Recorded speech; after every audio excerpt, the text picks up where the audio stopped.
मुंबई महानगरपालिकेच्या आखाड्यात घाटकोपरच्या एनवॉर्डची निवडणूक ही धनाढ्य उमेदवारांची निवडणूक ठरतेय। त्याला कारण ठरतायत भाजपचे उमेदवार पराग शहा। व्यावसायिक असलेले पराग शहा हे प्रभाग क्रमांक 132 मधून निवडणूक रिंगणात उतरलेत।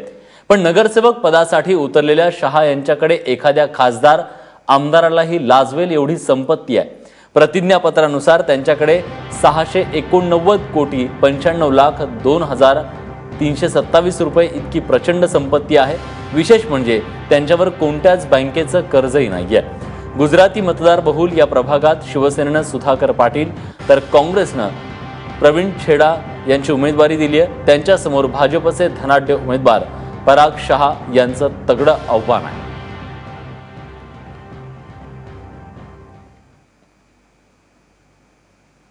या सगळ्या संदर्भात पराग शहा आणि प्रकाश मेहता यांच्याशी बातचीत केली है आमचा प्रतिनिधि ऋत्विक भालेकरना। पराग जी, मुझे बताइए, जिस प्रकार इतने बड़े पैमाने पर उम्मीदवारी है, मुंबई में है, लेकिन सबसे रिचेस्ट कैंडिडेट आपकी चर्चा है ऐसी मुंबई में, क्या कहना है इस पर? इलेक्शन में खड़ा रहने का, पॉलिटिक्स में जाने का और रिचेस्ट कैंडिडेट में दो चीज अलग है। जो भी मेरी फैमिली की वेल्थ है वो सेल्फ क्रिएटेड वेल्थ है, इन सेल्फ मेड वेल्थ है। पॉलिटिक्स में आने का रीजन कोई रिचेस्ट होना या गरीब होना वो जरूरी नहीं है। आपकी भावनाएं क्या है, आपको क्या काम करना है। हाँ, एक अच्छे घराने से कोई आ रहा है पॉलिटिक्स में तो एक जरूर पारदर्शक सरकार का मैसेज लोगों को मिले।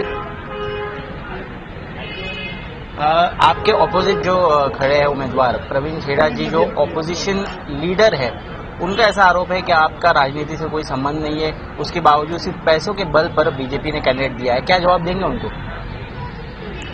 मेरा राजनीति से कोई संबंध नहीं है, वो सही बोल रहा है, उसमें कोई आरोप नहीं है। पर उसमें पैसा कहाँ पाया वो मुझे भी समझ में नहीं आता है। सामने वाले की ये मनोदशा है, घबराहट है, और आदमी अपनी घबराहट बाहर निकाले वो स्वाभाविक है। निश्चित आपल्यासोबत या ठिकाणी गृहनिर्माण मंत्री प्रकाश मेहता जे आहेत ते स्वतः जातीने लक्ष घालत आहेत। जे उमेदवार आहेत यांच्या प्रचारासाठी, यांच्या कामासाठी स्वतः ते इथे बसले। त्यांना विचारणार, सर, ज्या पद्धतीने उमेदवार आपण दिलेले आहेत या परिसरात, गुजराती बहुल हा सगळा परिसर आहे, त्याचमुळे या कॅन्डिडेटची निवड आपण केली?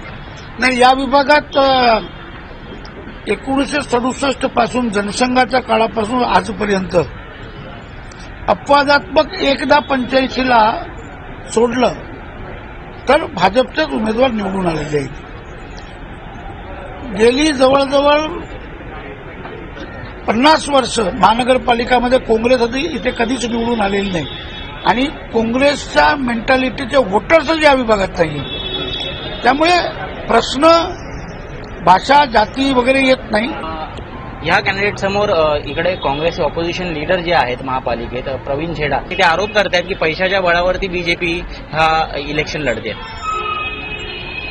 बाळांपण कुठे झालं याचा लक्षात त्यांनी ठेवावं, सगळे उत्तर मिळेल। आम्ही एवढ्या खालच्या स्तरावर जाऊन मी त्याची कमेंट करू शकत नाही।